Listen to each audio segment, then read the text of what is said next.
everybody.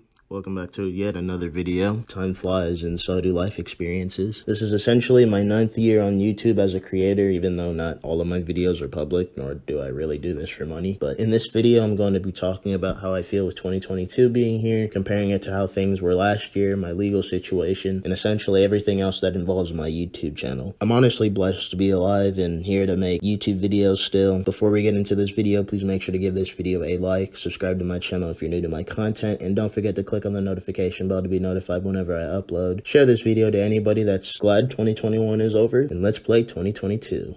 First new year away from my family and their drama since 2006. Let's get the shit.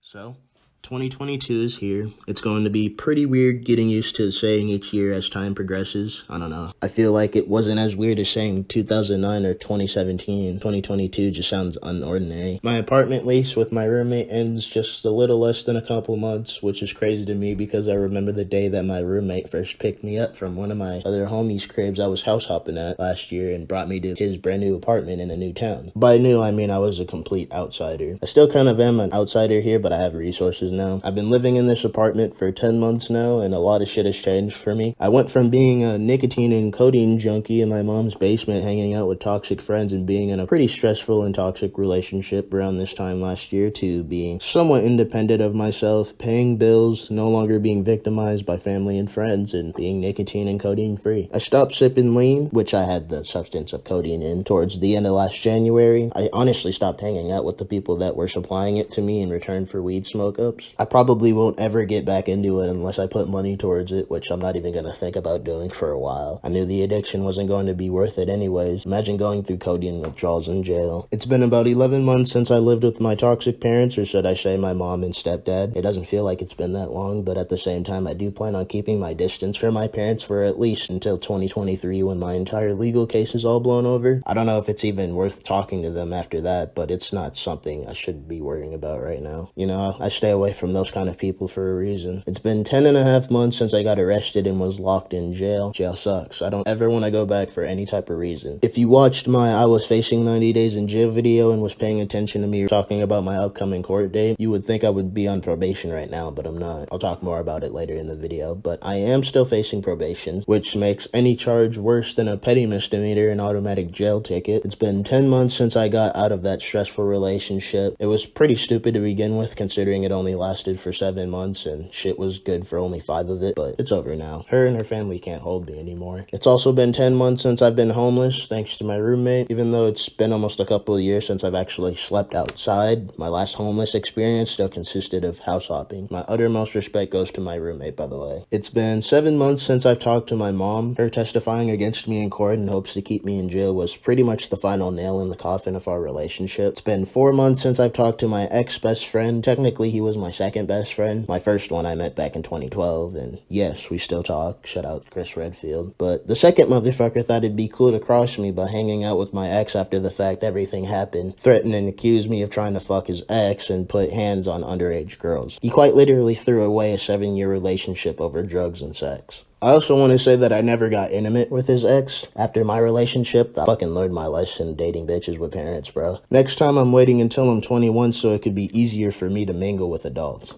not kids. One thing that I'm really proud of, though, is that I've been sober off of nicotine for 123 days, just over 4 months. Even though I got another sketchy mission of finding a place to stay for this year and another court date in a few weeks, I think it's safe to say that I'm doing way better than I was last year. Back in August, I said on one of my videos that I had court that same month and that my public defender told me that I was looking at 12 to 18 months of probation by that court date. But my public defender had apparently made contact with someone that had the coronavirus the day before my court day. I got an email from the county telling me that my court date was rescheduled to the 26th of this month. It was pretty awesome considering that I was expecting to be on probation and deal with a bunch of fees just to transfer my stuff to different counties, but now I actually got a shot to not do that. It does suck that they still want me to come to court in person despite the pandemic we're still in, if we're still in it, and that I'm not getting off probation until I'm 21 or at least damn near. I'm probably gonna have to cold turkey weed just like I did with nicotine just a couple weeks or so before court, unless they randomly stop drug testing me like they did the last time I was on probation in 2019, then it would be just a tolerance break. It's a tolerance break either or. I don't think I'd stop smoking weed for life even if I had to wait until I was 21. But I was clean after the second drug test in 2019, but I was 17 at the time. I can imagine this probation session's going to be different considering that it's longer. It's 2022 and I'm turning 20 soon. I don't even have a ride all the way to court anymore because my car broke down on me. I'll get into that more in just a bit. My roommate offered to give me a ride there, but the anxiety of seeing my parents again after everything that happened is just nerve-wracking for me. My initial plan for when the lease came to an end was to find an apartment I could put a down payment on in the same county I had court in and find a job before the actual lease ended, just so I could keep everything in one area and get over my probation stuff. But my plan just seems to get sketchier by the day. My car broke down a few weeks ago and it would have cost me more money to get it running legally again. I gave it to a junkyard for a few $100 just to get by on bills and food. I also got this job with my roommate doing construction in commercial buildings. It's not the greatest thing in the world, nor do they pay me the most, but I'm better off grinding my ass off to this job, making the money I need to pay off the rest of the bills I need to pay for the crib up until the end of February, a car so I don't have to rely on my roommate entirely to help me move and struggle on keeping a fucking job on my feet, and however much it costs to afford a cheap apartment in the cities, which I'm guessing is all going to cost around $4,000 to $6,000. My roommate offered to let me spend an extra few months with him and his girlfriend at their new apartment they had recently signed a lease on, but even then that's just more fees I gotta spend on changing counties for probation, more rules I gotta follow, and just inconvenient as far as location. I'm used to living in the cities. It's not easy to just adjust to rural agriculture and not have shit. I'm hoping everything works out in the end because I've already lived the horrors of being homeless, and as I get older it's just going to fuck me up even more, man. I don't want to prove my own family right by getting killed or ending up in jail trying to survive. Tell you what, I've been thinking about vlogging again because I want to spice up the diversity of videos again, but then again, most of the people I used to be cool with when I was vlogging a lot more back in the day aren't even existent in my life, and the ones that are either in a down bad situation themselves to where they can't be consistent, or just the fact that none of them like coming out of town to visit me. My roommate and I barely hang out considering we spend most of our time together at work or at home. I smoke with one guy that's middle-aged. He's cool, but that's just not the same as before. There's nothing I can really record on my camera besides myself when I'm making face cam videos. It's been a while since I did one of those, besides the few seconds worth of videos that I do for birthdays. If anybody's even interested in me doing another face cam video, feel free to leave a comment down below. One last thing I want to talk about before I end this video is school again. I had this conversation with my roommate not too long ago, and he pretty much taught me the benefits of having an education and how people who grow up without one are essentially a fool in the real world. I was planning on waiting until I moved out on my own to focus on school so I didn't have to worry about something randomly going wrong and fucking up my whole motivation, especially if I have to put money into it too. I was even told by people that getting a GED is free. There's like 4 different tests for each subject. Each one costs $30. The classes are free, but you need to pass all the tests. If you're flawless with it, you're spending at least $120, plus 30 times however many times you have to retake the test because you failed it. My roommate recommended that I start now, so not only I could use that as an excuse for court to maybe lower my probation sentencing, along with having a job and staying out of trouble since I got arrested last year, I'm more likely to get a good paying job as I get older. I still can't believe I'm about to be 20 years old in like 4 months, and I'm turning 21 next year. Time never stops, man. I feel like I've been running out of time to make all of these life decisions. It's even more nerve-wracking that people always tell me that everything's going to be okay and that I'm not going to be down bad in any type of way when it's never evident. I get it's based on hope, but at the same time, nothing's promised. I am going to keep trying though because everyone's just going to make me feel like shit for giving up. Plus, I won't be shit. It beats being homeless too, but yeah, I do have to do the most to save my ass, and it sucks. My life sucked. That should conclude this New Year's video. I don't really have any New Year resolutions besides staying alive out of jail and just taking everything easy because 2021 has been the worst year of my life. Not looking for a new record, just trying to finally have a good year with the start of this weekend. I don't have work for a couple of days, so I'm just chilling. I appreciate you watching this video though. Y'all really be motivating me to continue with this YouTube shit, even when I believe I wouldn't matter if I just disappeared forever. Once again, if you like this video, please give this video a like, subscribe to my channel if you're new to my content, and don't forget to click on the notification bell to be notified whenever I upload. Follow me on all of my social media. All the links will be in the description below. Share this video to anybody that's still alive to see today, and I'll see y'all in the next video.